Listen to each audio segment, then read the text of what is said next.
I'm Tim Ferriss, author, entrepreneur, angel investor, and now TV host.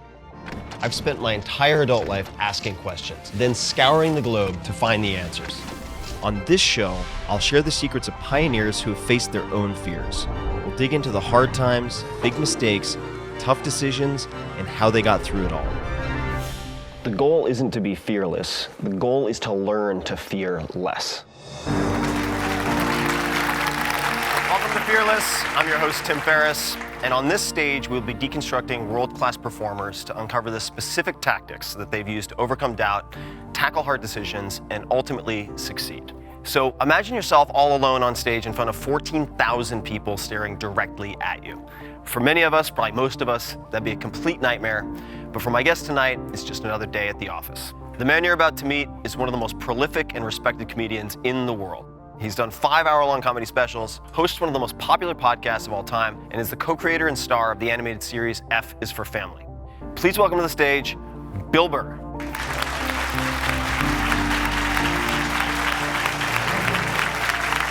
Hey, how are you? What's going on, Tim? How you doing, buddy? Good, I'm good.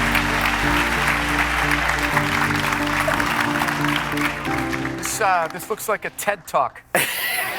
Like we're going to be out here talking about artificial intelligence or something. This is really creeping me out. Oh, yeah. This is very sterile. All right. I've wanted to sit down and chat with you for so long. Yeah, we've been texting, trying to get it going. Oh, yeah. And here we go. And here we are. Welcome to my home. Yeah. And I thought a fun place to start might be with Philadelphia. So we have a video to show. And as context, and feel free to correct me, and we can add more afterwards, but at least some or all of the comedians have been booed off stage up to that point? No, that's the urban myth. That's the urban myth? The first guy got booed. Okay. And the lineup was killer, and we were just playing these outdoor like amphitheaters, so it was like, you know, kind of made for music. And we got down to Philly, and I don't know, they were all wearing like Eagle jerseys and tailgating and throwing the football. It just seemed like they were ready for a playoff game, and it was still light out. And there's something about jokes, they don't work when there's lights on. Like it has to be seedy and that. So not only was it was like daylight, it was sunlight, and half the people were still out in the parking lot. And there was like just like maybe like 2,000 people just milling around, walking around. So he basically got thrown to the dogs. But what happened is they booed him off stage, and it kind of set the tone. But then, you know, everybody was kind of doing their thing. I mean, it was crazy. It was like Patrice O'Neill, Tracy Morgan, Ralphie May, Bob Saget, Bobby Kelly, Jim Norton, Dom Irrera. I mean, it was just murderer's row. So, but you could just feel like there was something, people were surviving. And I saw a few people who always went long, went short that night. I'm not going to say who, but one who always burned the light. And it wasn't Patrice, it was somebody else. I remember he was literally mid-joke and just stopped and said, you guys were great, good night, God bless, and walked off. And that's when I started thinking like, uh-oh.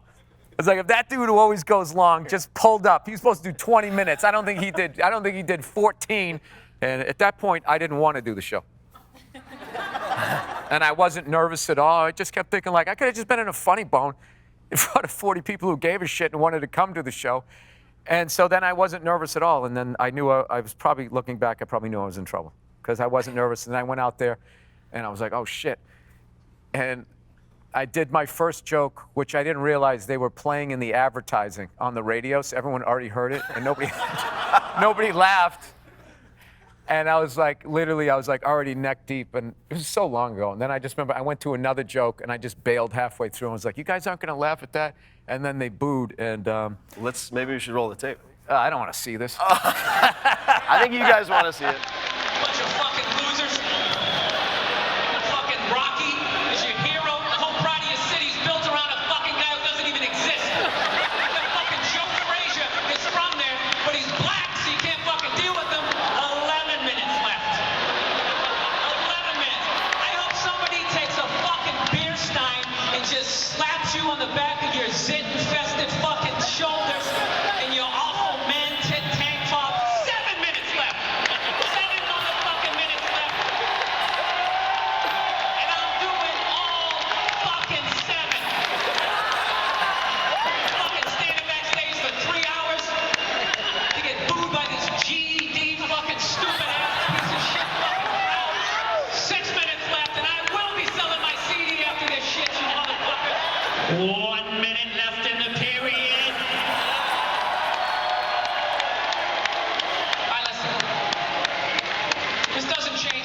said, I still fucking hate you people. You guys all gonna go see Rocky 19? Oh, good, I think he can win. Listen, I'm out of time. You guys were here, man. Thank you very much.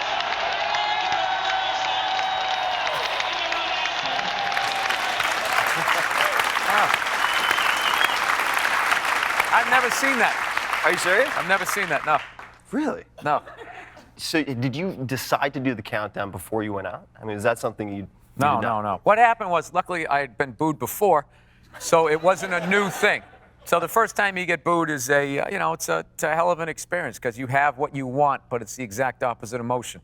You have the entire crowd's focus, except there's no love. It's just hate.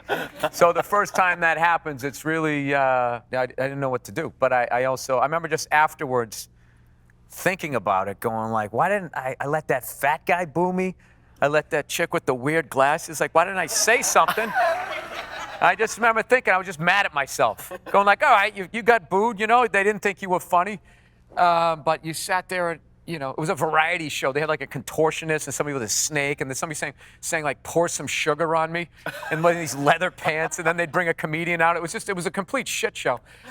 So I just remember afterwards, being like upset at myself that I was like, dude, you could at least throw one punch. You should have done that. But then I didn't think of it again. I didn't think of it again because, you don't plan on something like that happening. So I don't know why I did that. I just started doing it, and the clock was there. And I was just looking at it, and I don't know. I think in that moment I decided I wasn't going to leave. So I think the countdown was kind of for me, like you're doing cardio, that? And you're like, I'm not going to look for one song, and then look, all right, another 3 minutes went off. So here's the funny thing. So we still had one more date on that tour. Something was telling me, don't do the last one. And then I went to Cleveland, and it was like, as I walked out on stage, everybody booed because they wanted me to trash their city.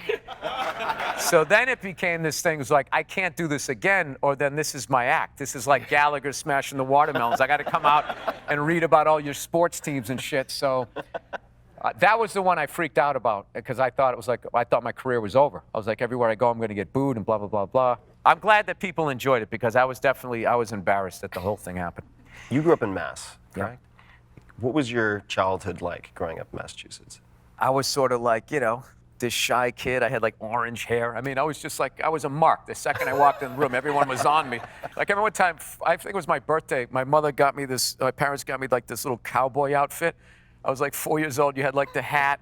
There was a little vest, and then I had like the belt with the guns, and it was supposed to be like the mother of pearl handles, but it was like plastic. So she sends me I even had like the little bandana. She tied it around, and she just sent me outside.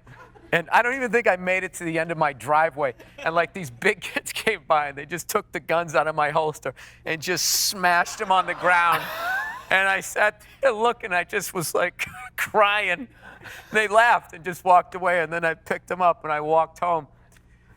I walked back into the house. My mother was like, who did that? Who did that? I was like, big kids. And she's like, I can't remember. She just like made me a sandwich and that was kind of it. But it wasn't like a big deal back then. I remember you would just do shit in the neighborhoods and parents just watched. They just figured out what you did. I remember we threw rocks in this kid's pool. And before I even got home, my mother already knew what happened. And there was a lot of that stuff. Like they were building new homes. And you'd go down there and you would steal shit to make a tree fort, or you just vandalize them for no reason. When did comedy enter the picture for you? I always got kids to laugh, and I moved around a little bit when I was a kid, and just making kids laugh was a way to get people to stop beating the shit out of me, or bigger kids, wailing on you or whatever. So that's how I would make friends. I would just make people laugh, and I remember making people laugh in the classroom. That made you feel good, made the pretty girls care about who you were. Hopefully, it was just an attention thing, I guess. Which people influenced you when you were a kid? I mean, were there particular comedians that you gravitated towards or memorized or anything like that?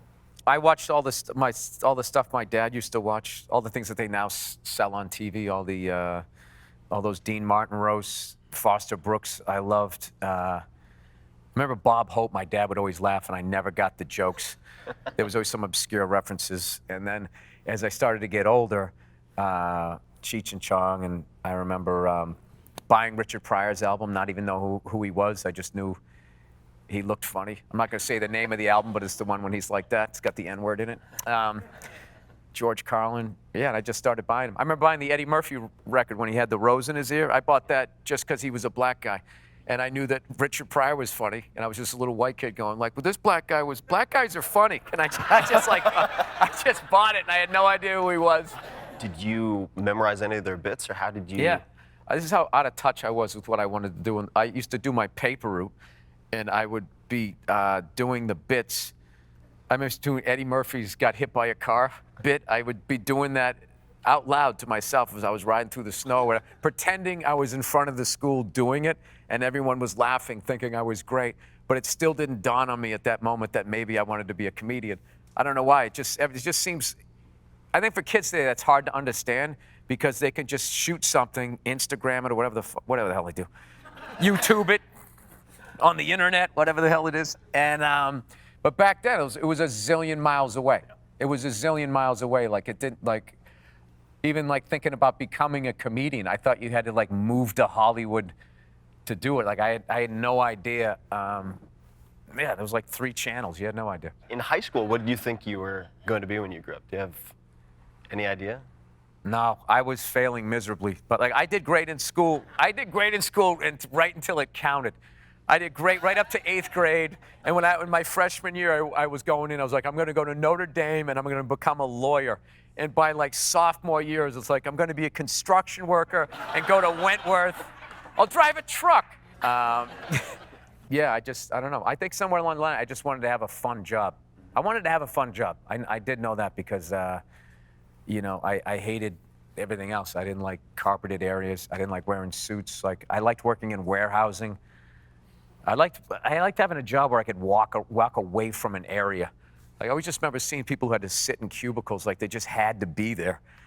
And if you're not there, and immediately they know that you're screwing around. Like, you know, like, where is he? He's supposed to be right here. He's not getting what he's supposed to be done.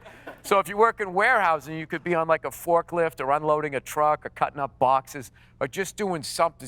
As long as you were in this giant area, they were all right with it. And like warehousing is great. It's all class clowns, musicians, like addicts, alcoholics and shit. I remember this dude coming into work. He came in like 3 hours late. It was like 90 degrees out, and his hair was soaking wet from a shower, like dripping down. He's like, oh yeah, the traffic was brutal. It's just like, dude, your hair's still wet from the shower. And I remember, yeah, he had a major coke problem. And yeah, he'd be wired. I remember my boss had a coke problem. I remember getting that job, and the first day I saw him, this guy was like probably 6'4" and couldn't have weighed more than $160. He was just wired. And they had this pallet jack that was like electronic. And they were like, yeah, let me take you over to meet the boss. And he saw me, and he was just so just geeked out. He was just like driving it towards the dock, back and forth, going, I'm gonna drive it off the dock! And just coming back, and like licking his lips and shit. And I was just like, all right, this is gonna be my boss. And I worked the 3rd shift, and it was all people like me working our way through college. Like if you didn't get student loans or whatever, I got laid off from that shit because there was this fat fuck used to come out from the. He was fat and he was a fuck. So he would come walking out. He'd come walking. I remember he used to wear short sleeve dress shirts, and he was one of those guys so fat he had to really swing the arms to get out. He'd just come walking out, and he'd look around, and all these badass dudes all of a sudden would be grabbing boxes and pretending to work. And I just had that thing. Maybe it's a stand-up comic thing where that thing. You just like, I was like, you know what, fuck this guy. Fuck this guy. And I just look at him like, hey, what's going on? Like, I'm not doing this little fuck. I'm working out here. I don't want to fucking extra work when you come out here. Fuck you. Why don't you pick this up, you tub of shit? That's what I was thinking. So then I ended up, right after that moment, like an idiot, I then asked the coked up guy for a raise. And and then I think the fatty was just like, to hell with this guy. So then I got laid off from that. And then I was collecting unemployment, which I had never done. And I felt like a piece of shit doing it because my parents worked so hard. And it was a bad economic time, and I couldn't get a job. And I just decided that I wanted to be a comedian because working in the warehouse, I was working with this guy who was hilarious, and he wanted to be a comedian. And he was the first guy that said it. He said, one of these nights I'm going to take a shot of Jack Daniels and just go on stage. And then all of a sudden, it wasn't on TV. Once again, we didn't have YouTube, so it was sitting next to me. I was thinking, well, if he can do it, I can do it. So I knew that I was a baby step kind of guy, so I had to, rather than just doing it, I transferred to Emerson, which was more of a performance school. And then I just went there, and every class I could get up in front of the class, I would do it, no matter how nervous I was. And I was a really shy, really withdrawn kid. And I just forced myself to do that. And every time I did it, even if it didn't go well, I felt good that I did it. And then I started to like it. And I started doing radio, because radio was a good baby step between performing and being funny to like a live crowd, because it was like I was on a microphone, there was an audience, but I couldn't see them, I couldn't hear them. And I remember I did this shift 2 a.m. to 6 a.m. on 6:40 a.m. WECB, and all it did was broadcast to the dorms. Nobody was up, nobody was listening. If they were listening to a better radio station. And I just remember, and I'd always be on like the thing going like, whatever that was Dinosaur Jr. If you have any requests, give me a call. And no one would ever call. And finally I just said, Jesus, I go, somebody just call in. Tell me you hate me, I don't care. And then the phone lit up. And I picked it up, and this guy goes, I hate you. And then hung up. And I just remember just being like in a total panic. I was mortified. And then he called back and he apologized, said, hey, he goes, my girlfriend's working the next shift. I just happened to be listening. She told me to call back and apologize. But like, I felt like such a nerd. And, which I was a nerd. I commuted to school. I didn't know anybody. I just walked in with my stupid book bag, and I would do the things, whatever. And then I would just go home and I would go to work. Like, I kind of had a job once I had my paper route in 3rd grade. I had a job ever since. I've been working, so. Did you have any particular, at that time, I don't know if you remember, but when you were shy, was there any particular milestone or point that you remember when that changed, or when you became more comfortable? No, it just slowly got better. But I still, in certain situations, I am sort of, it's weird because what I do, but I am also a very, like, I'm one of those guys, like, the second the show is over, if nobody knew who I was, that is the ultimate. That would be perfect. Like, before the show, I need you to know who I am, so you buy tickets, or else I would be screwed. But the second it's over, like, I don't need it to keep going. Do you remember your first open mic gig getting on stage?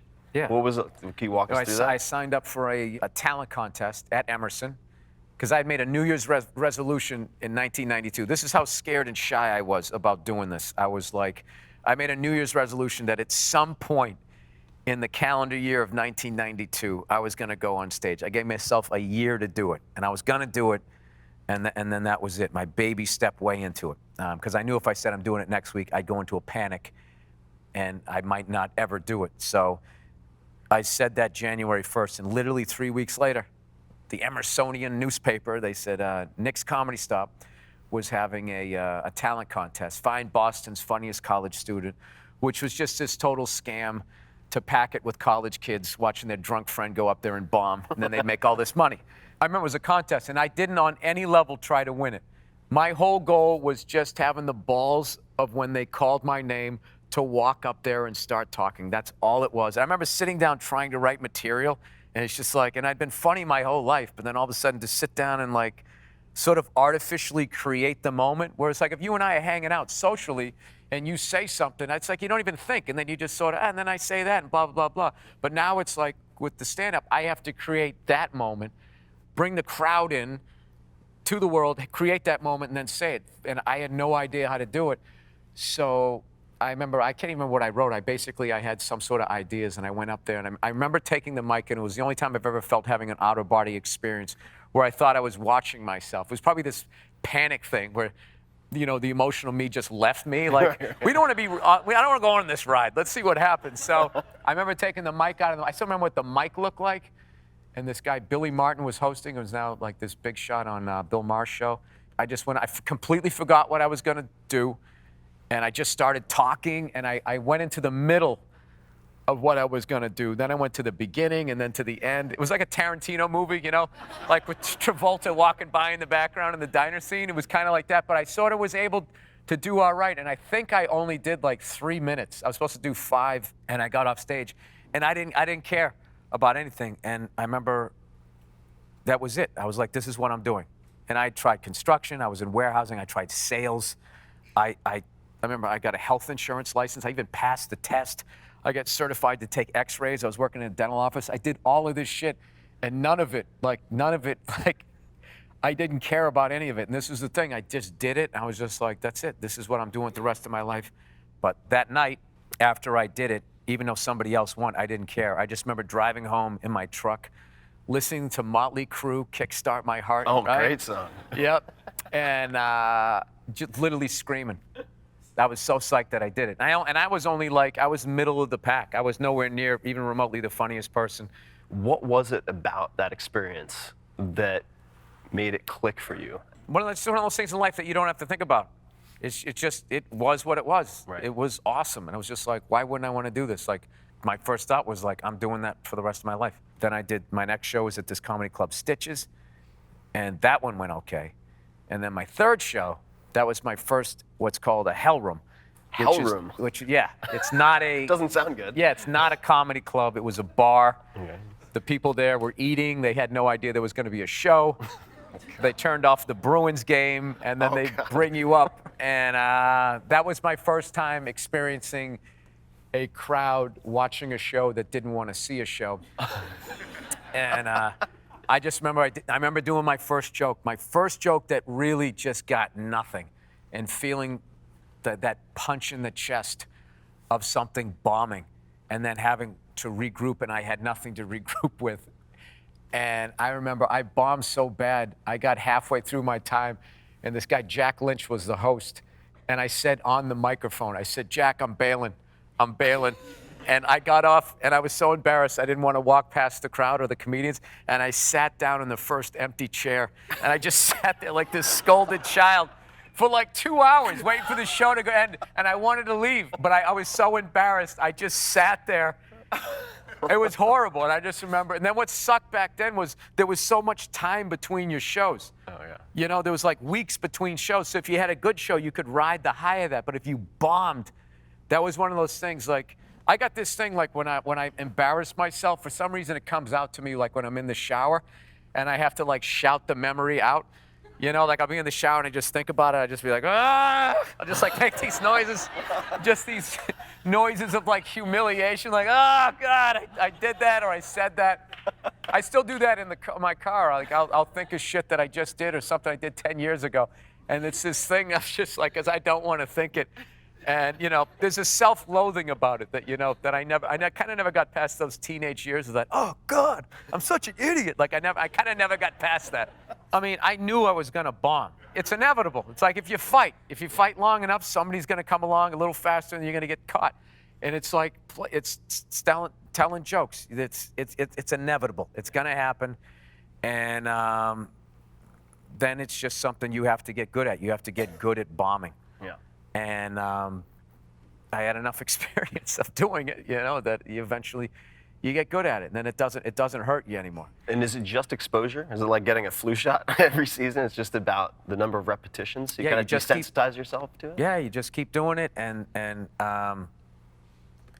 bombing there's something hilarious about it. There's something like what the turning point for me with bombing was seeing how funny it was, being able. I remember one time just being on stage and I was bombing. And I just pictured all my friends watching me, laughing at me in the back, and then that got me to laugh at myself. And then I just started thinking, how much can I get these people to hate me? And I just left my act, and I just started trying to annoy them. And I didn't get them back. They still hated me, but I had such a good time that I was like, wow, what was that? That was this new area of stand-up that I didn't know existed. The clean and not so clean, kind of before and after Bill Burr, I find really fascinating. So we actually have a video that shows the contrast a little bit. I love my dad, man. He's hilarious. He's such an emotional guy, I know my dad was his funniest, though, was whenever you, broke something. Because my dad would totally flip out, right? But the words he used, you would have actually thought it was a good thing. You know what I mean? Like, you'd break a window, psh, he'd be like, nice! Real nice! Oh, that's beautiful! That is just beautiful! Hey, why don't you break them all? Dude, there is an epidemic of gold-digging whores in this country. And every night I put on the news, and I'm waiting for someone to address it. Every night, never see it, you know? And every night I bring up gold digging whores, and the whole crowd pulls back like I'm up here talking about Bigfoot, right? Like I'm saying the moon's made out of cheese or something. Talking about whores, people. They're everywhere. How many? How many more great men are gonna get chopped in half before we do something? Why is it so quiet in here? God damn, I don't get it.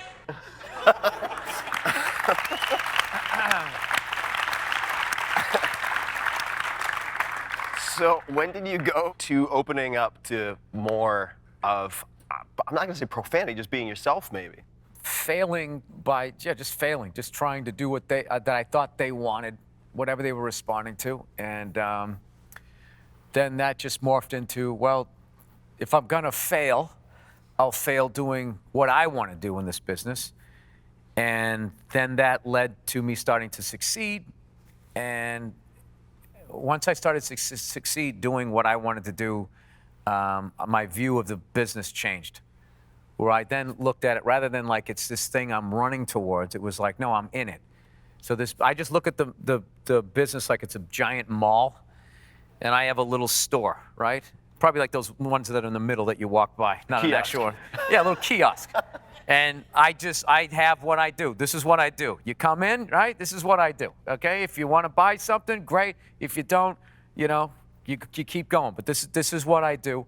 And rather than, I used to view it like, oh, they're selling shirts, I should sell shirts, and I got to sell candles, and I got to, you know, do nails and have like this one-stop Walmart thing. And it's just like, that just didn't work for me. I do a podcast, I tell jokes, I act when they let me, you know, because you have to audition, you know. But then I also just found with, you know, the people I grew up didn't talk like that. The stories I had to tell, people weren't like that. Very volatile, and they use colorful language, as they say. And there is this thing with comedy purists where they act like, okay, if you work clean, you know, then that's pure comedy. That's real comedy because you didn't say any bad words. But, you know, which I do understand, because you can definitely use curse words to, you know, sort of steroid up your stuff. But I've also found, you know, when people say they want somebody to work clean, it doesn't just mean don't say any bad words. It also means don't have any opinions that will make people uncomfortable. Because I could easily work totally clean, and there's groups of people that you could completely piss off and wouldn't want to pay you just by your opinions on things. So I just felt like it was a limited thing, and I've always liked the rawness of, with everything, with music, with film, with comedy, of just going off. More the realness of that, rather than this totally polished thing, which I completely have an appreciation for. But the amount of times I've heard comedians go, like, say something so funny in the green room and be like, yeah, but no, I'll be like, dude, you gotta do it on stage, you gotta do it on stage. You'd be like, no, man, that's not me, that's not me. It's like, it is you just fucking said it. Whatever you're doing up there, that's not you, that's you on stage. And that's what happens with comedy, is like, there's this big, like, mystery thing about you gotta find your voice, and, ooh, is this who I am? Is that who I am? And I have this theory that you walk in with it as an open micer, and then you go on stage, and the weirdness of looking at people and talking, you become, this is me on stage, oh, I'm holding a microphone, and it just becomes weird. Yeah. It becomes weird, and then you spend, 8, 10, 12, 15 years trying to get back to who you were when you walked in, who was this guy who was making people laugh in the bars. Because, like, you just walked into a bar and something happened, and then you just riffing on it, but you were comfortable. Then you go on stage, and it's just like, oh shit, everybody's looking at me, and I have to handle all of this. What am I doing with my hand? How do I get this out of the stand? And it just becomes this whole, you know, just looking at yourself, and then that who you are goes right out the fucking window. A lot of folks consider you the comedian's comedian, right? I mean, a lot of comedians look up to you, and they're like, oh, Bill Burr can not only talk about anything, he's willing to talk about anything, but this is what they say. Because I'm self-employed. You can't get too into this business. Yeah. If you get too into this business, then you're fucked, and then you become that guy You mean just having contracts and relationships with people? No, you get in business with people, but that's not your only thing. Like, I'll never stop doing stand-up, and I have my podcast, so I don't live a lifestyle beyond those. I live way behind those. So no matter whatever happens, whatever fucking slap on the wrist I'm ever gonna get from the social media, I'm still gonna be fine.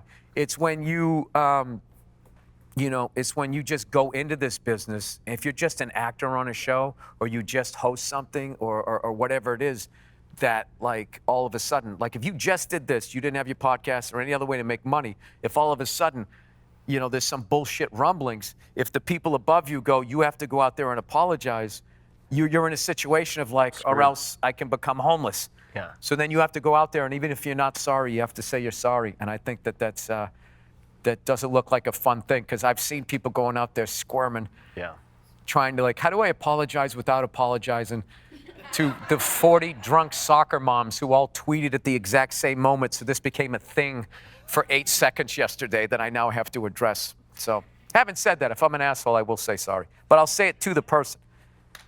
Yeah. Yeah. Like, I don't get this whole thing where somebody secretly videotapes you at a comedy club and then they upload it on the internet, and then you have to now apologize to people who weren't at the show. Yeah, it's like you weren't at the show and you decided to watch, so why don't you get mad at the kid who fucking filmed it? Like, that's it. I am guilty of being a comedian in a comedy club that tried out a joke that didn't work. Right? Yeah. I don't know. It makes sense to me. In my head, everything makes sense. So the podcast, so your podcast was a very early influence for me. I love your podcast. And I see you've gone past me. well, That's a cute little say idea that. you got there, Freckles. Now look at you. well, I think there's one thing that arguably you do better than anybody else, and I'm sure it's one of many, but I want to listen to some of your ad spots. So we're going to pull up some audio of a couple of your sponsor reads, and I think we'll pull up Sherry's Berries first. This might be the favorite name of anything I've ever advertised here, other than One White Charlie's. Sherry's Berries. For my listeners, double the berries for just $10 more. Here's the only way to get this special $19.99 Sherry's Berries offer. Call 866-FRUIT. I'm sorry. What the fuck am I selling? Did I approve this? This is fucking ridiculous. Who the fuck is gonna buy this shit? This is the funniest shit I've ever seen in my fucking life. Call 866-FRUIT, everybody. Oh, punch drunk. Oh, please spell out the words. Oh, by all means, berries. B-E-R-R-I-E-S. Berries. Click on the microphone in the top right corner and type in Burr.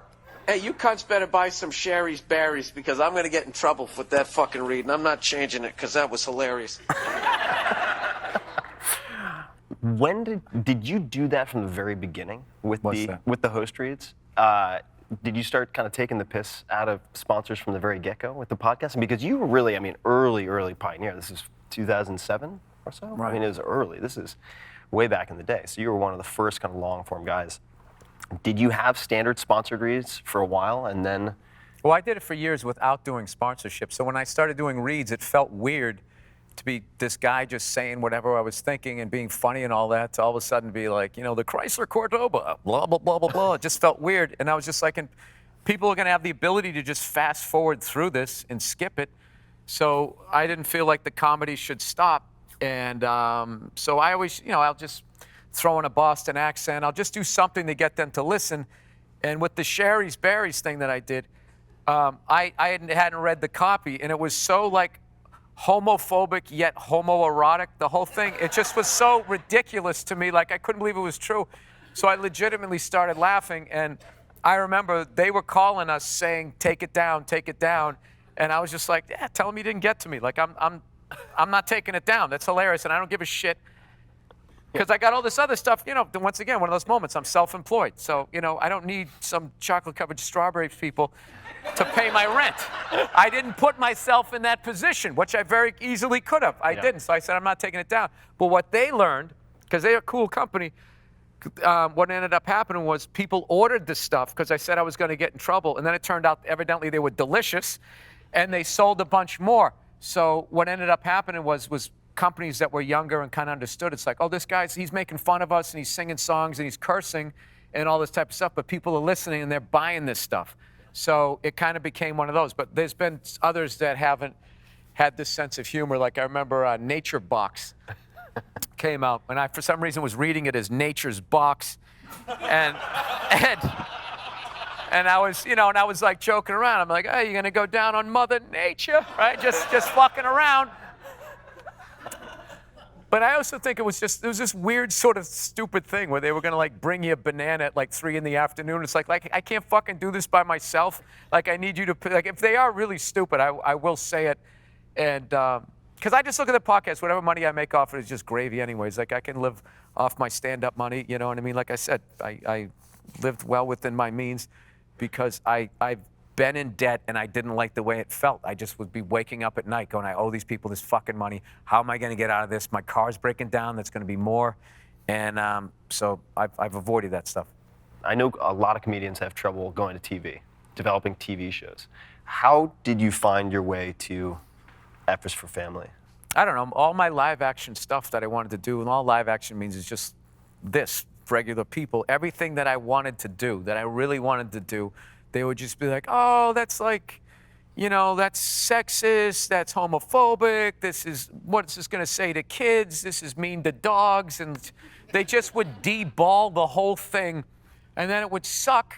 Yeah, I did a pilot, they shot it down, and then like 2 weeks later, they're like, hey, you wanna do another show with us? And I said yes, and it was with another comedian, and then we did it, and we all got together, and we were just like, hey, let's just give them exactly what they want. Let's just do exactly what they want, and we did that, and they still shut it down, and then that was it. That was it. I just went off the reservation. I was just like, fuck trying to develop a TV show.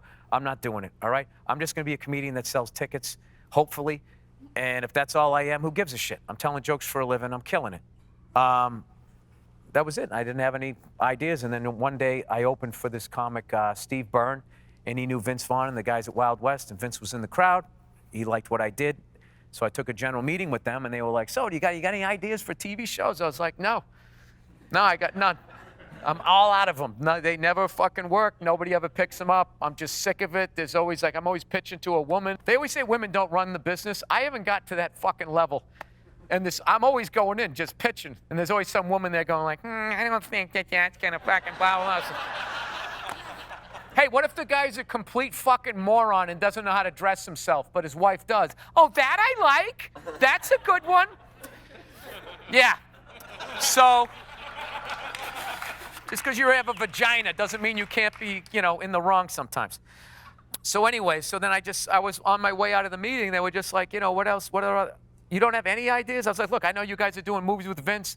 I'll play a waiter in the background. I'd love to do something with you, but no, I got nothing.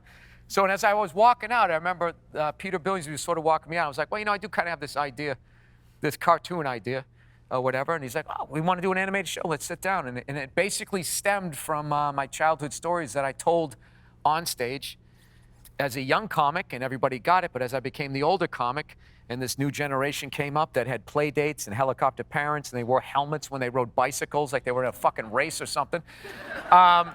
They didn't laugh at the jokes. They started everything was labeled like, oh, that's bullying, that's mental abuse, physical abuse. And I would literally be standing on stage going, guys, this is funny. This happened to me. My mother was right. I was telling these stories. So anyways, I just stopped telling the stories on stage. And then one day I was walking my dog. I thought, what if I just made animated shorts on my website? I could do that. That would be cool, and I could ramp it up, and it'd be animated kids, and no one would give a shit. And but of course, I never did it. But then when I ran into them, and they're just this force of nature, then they ended up hooking me up with the great Mike Price from The Simpsons, who's done like 300+ episodes over there. So, and we've just fleshed out those little. I was just going to do little stories, like we go to get a Christmas tree, or somebody buys a new bike. They turned it into this whole world. We helped develop this whole thing, and then we pitched the cartoon, and I think they were just like, this is a weird choice for a comic in 2010, but they just saw, that's Vince Vaughn. All right, we'll give you 6. Bill's a little pussy! Christ, he falls apart if you just look at him, all right? He's got no spine. You gotta rub his back during war movies. He's scared of everything. Gee, I wonder where he got that from, Susan. What do you mean, he gets it from me? You coddle him too much and you know it. You know it. I work hard to keep this family happy. I keep everyone from killing each other. Well, today, I would actually welcome it. Do that again. I hate you.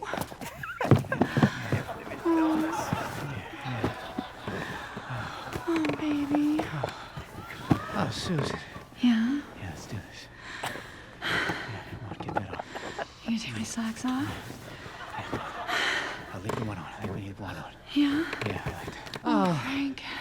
Oh, yeah, touch it. Yeah. You like that? Yeah. You like that? Yeah. Oh, yeah. Oh, Oh, here we go, baby. Frank. Yeah. Frank. Yeah. Oh.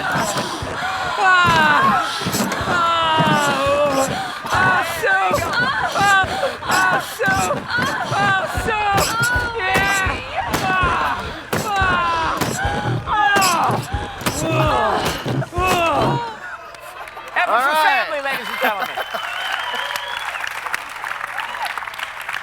Very family-oriented show. So, And I got a feeling you're going to ask me what everybody asked me, which is, did that ever happen? you know, I was just going to leave it open and just say any comments. No, that's like, that show is like loosely based on all of our childhoods. So it's an amalgam. It's an amalgam. Hey, he showed it. I didn't make it. It's an amalgam of like all our dads. Like I wanted like my family to be able to watch this and not be like mortified. Like I have a big respect for the fact that I decided to put myself out there, and especially it gets weirder every year with technology and everything. So like I didn't want them to watch it. Like there's elements of the show that my dad would be like, all right, I'll put you through that fucking wall. That was his catchphrase. I'll put you through that fucking wall. He used to say that, right? He never did it. He just, it's just an empty threat, But other stuff is like writer room stuff. Like that was just like, okay, what if they start having sex, and it seemed like they had this big huge fight, and he says this mean stuff about his son, and he doesn't know he's there, and it's just like, well, how do we get out of this comedically? How do we diffuse this? What if they have sex? So it's that aspect of it was like a writer's room thing. Who drew the balls? They're very photorealistic. I actually met the woman who drew it. I was doing a gig in Ottawa, Canada. Big Jump is the animator up there, and I just happened when I had the gig to come over and meet them. I just happened to be in town, and they were animating that scene, and she literally had like sketched 3 different ball bags they looked like little speed bags that she was gonna make. And just so you guys know, you were mentioning bombing and then just turning it into an opportunity to vent and being like, well, I'm not sure what that was, but that was fun. I enjoyed that. So I was talking to the team about whether to use this video or not, and I was like, at least I can say I had a pair of animated balls that I forced an audience to watch swinging around. So you're welcome. There you go. So I thought we have a lot of questions from the audience. So I thought we would throw it over to the audience. Let's get to those. And we have some in studio. We also have some from the internet who have been kind enough to chime in as well. So the first one's from Facebook. This is Joseph Swam. So effectively, how do you generate ideas? And what is your process? Do you still write stuff down? What are the sort of key components of where you start when you're developing? Well, I used to write it all out, and then I don't write it now. I just treat it like how I used to treat, like if something funny had happened at work, if I was going to go tell my friends, I wouldn't write it all out, memorize it, rehearse it in front of a mirror. I would just go up and I would just tell them the story, and I would act out all the characters and all that the way I did. But what happens is when you go on stage is like, it just is, you can bomb, you can have a bad show. There's all that self-conscious stuff. So I guess the process was trying to become as comfortable as I was in a bar, shooting the shit with my friends, being that comfortable on stage. And that took a while, long time. What are the sort of key components of where you start when you're developing? When you're starting? Meaning where you start with, say, if you were starting right now to do a special. Well, usually it's just I'm walking around and I see something or I hear something. That'll get me going. But if I'm in a writer's block, which is a big thing for a comic, how to get out of it, I find is I try something new, or I'll be at an airport and I'll grab a magazine that I would never read. Mm-hmm. I'll grab like Cosmo. I'm just going to get a different point of view because your brain can get bored, and when it gets bored, it goes into autopilot, and then you just stop seeing shit. And yeah, I'll just do stuff like that. And I also, when I'm building a new hour, I take all rules of hack. Like, this is hacky material. I'll do an OJ joke. I don't give a shit. I'm just going on stage, just anything just to be saying something new, something different, and that'll eventually lead into something that's worthy of keeping. But I definitely write on stage, but if something happens, like, I'll just, usually just make a mental note, but sometimes I'll just write down like a word. I'll just write down like iPad, you know, or you know, whatever, boots or something. But I know what that means. Like, if something, I know that means something like, you know, somebody stepped on my foot that day and blah, blah, blah, blah, blah. And That's the cue. yeah, and then I just sort of write on stage. Mm-hmm. Writing on stage meaning you are taking notes as you go through your people say write on stage. What it really means is you just go up and just wing it. You just, the same way you would, like I said earlier, you come home, if something funny, if you saw a car accident, you'd come home and just tell the person you're with. You wouldn't have to write it all down. Yep. So I've done stand-up long enough where I'm comfortable enough to do it, and all the great people that I see, all the great men and women that I see doing stand-up today, most of them do it that way. But some people want to do a little bit of that and a little bit of writing. But I would say for that person, you got to find what works for you. Just kind of be open to all of it, and then as you, through trial and error, just sort of streamline it into your so-called process. So if you met, let's say, a 25-year-old, 20-year-old, you can pick the age, who you seem to think had some promise as a comic, and they wanted to be a stand-up comic, and they had the same commitment that you did at one point, which was at some point in the next year, I'm going to get up there on stage and do a set. I guess there are two questions. How would you assess if someone could stand a chance, and then how would you train that person? I mean, or have them practice? I don't know. You know what's weird? I can watch somebody young, and every once, like, you'll just see somebody be like, that person, if they do everything they need to do, could be great at this. And it's like it's a uniqueness. It's just something they'll say, or something they do, or something, the way they handle a situation. You just see, it's like being, you know, like an NFL scout. You just see them, you know, make a throw or something like, yeah, that's an NFL arm right there. We'll see if he or she develops it or whatever. But I would never tell somebody what to do, because like how my brain works, everybody's unique. So what I would do though is go out of my way to encourage that person. Like, if I saw somebody young and they were funny, I would go out of my way to make sure that I said that, because they need that. I realize, you know, you got to do that. So this is from Anna Clara Ottoni. Her question begins with, some people just don't have a sense of humor. And how do you relate to or deal with these types of people? And I'll just leave it general like that. So whether it's you get trapped with them at a cocktail party or in general, crowd, whatever it might be. Oh, cocktail party, I would just walk away. Yeah. If I'm doing stand-up, yeah. Oh man, I shouldn't. This is another one that I probably should. This is some inside shit. All right. This is what I would do when there would be somebody, like, you're killing everybody, and there was just that one person that's just sitting there and they're not laughing and they're not laughing. And they used to always bug, like, that bugs a comic. You just like, they couldn't fucking get that one person, it would ruin their night. Yeah. Like, you'd let them, and I started realizing how stupid that was. I was like, if I was a president and this was my approval rating, I would be fucking killing it. So I finally decided I'm gonna have fun with this person. So what I would do is, like, you can't see the people who were doing it in the back, but it was the people who were up front. Yeah. So they would be like right there, and they're just like, you could feel their energy. So what I would start to do, I would overcommit to my jokes, act even sillier, and I would send all of them right out over their head. And the best thing would be if they were close in the front row, I would be standing right up on them. And my favorite thing to do would be make some sweeping gesture, like over their head. Like, I would literally be like, and my dad says to me, and I'm just totally just living my dream, like right in their face, right over them. And it would just drive them up the fucking wall. And then I would keep throwing in like, God, you guys are great. I am having such a great time up here. And it was all, that was the show within the show for that one fucking asshole. And like, I learned all of those types of things through years of doing it, through basically, am I going to take this as a negative or a positive, and realizing I have the power to decide, like, I can let this guy ruin my night, or let this woman ruin my night, or I can have fun with this. It's the same thing, like if you ever do like the Late Show and only like 8 people showed up, I made the mistake of coming out with 8 people energy, and it sucked. And then one night I was just like, you know what, fuck this, I'm going to go out and just try to kill these 8 people enough that they bring 8 more.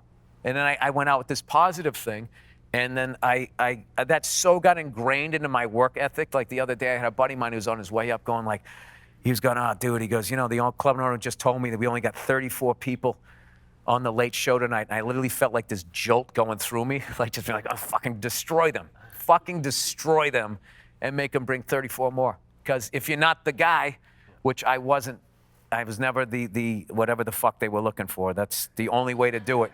You just got to hack your way through. So we saw you battling Philly in the beginning, and you ended up at one point at Madison Square Garden. And I mean, there are only a handful of modern comics who can play that venue or have played that venue. What was that like? Can you walk us through what that experience was like? It was unbelievable. Yeah. It was awesome. And what I ended up doing, look at that. That was, and I enjoyed every single second of it. Every single second I made sure on that one. And because you got to rent that thing out, okay? Which is not cheap. So most of the money you make that night goes right out the window. So I was like, well, I rented it for the day, right? They're like, yeah. So I'm a big Led Zeppelin fan. And, you know, they shot Song Remains the Same there.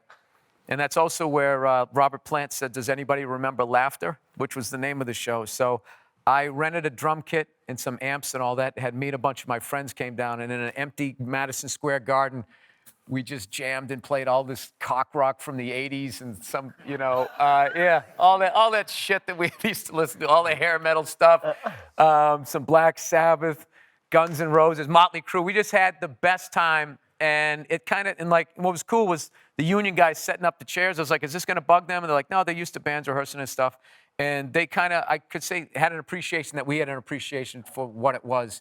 And they ended up putting us up on the screen. They did the lights in the end. That's cool. And no, I had everything. My agent played guitar, and I got him up there. And all these comics came down, Josh Adam Myers, Ben Bailey, and all these guys. We just had the greatest time. But what was cool was it took away the scariness of doing that place.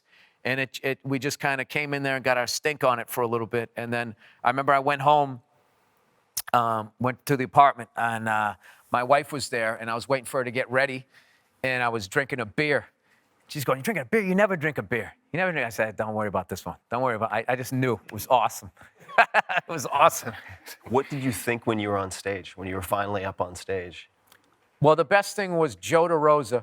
Paul Verzi and Joe DeRosa opened for me, and Joe wore like this old lady, like looking knitted sweater. And sometimes one of your friends just dresses in such a certain way, you're like willing the crowd to heckle them, which you usually don't. You're usually rooting for the comic, and nobody heckled them. So it like annoyed me. So when I went on stage, I was like, yeah, keep it going for Verzi. And how about Joe DeRosa and his fucking Golden Girls sweatshirt? And everybody started laughing, and I just stood there shitting on him for like 10 minutes. And then I just felt like I was in a comedy club. And no, I just knew. I knew. And I was like, I had 90 minutes, and I did 90. I did the whole, I was like, I'm doing the whole thing. I'm totally taking this in. I recorded.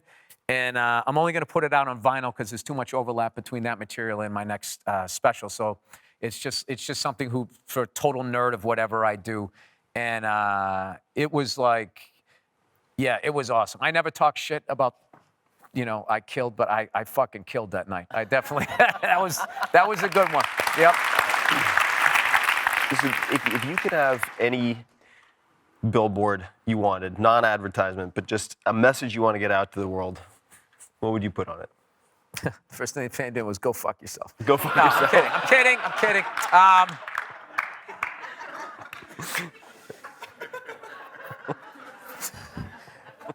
Maybe I would. I just have no, it isn't. No, it isn't. No, it isn't. I like it. No, so much people don't know what the fuck they're talking about, and they're just so much time getting you into this fucking panic, and then this is gonna happen, and that, and just read that. No, it isn't. It isn't. You gotta be fine. All right. And even if you're not gonna be fine, isn't it better to just exist thinking you're gonna be fine until it's not fine? And then when it's not fine, then you can just fucking handle it then. But there's no sense to ruin right now, right? Ladies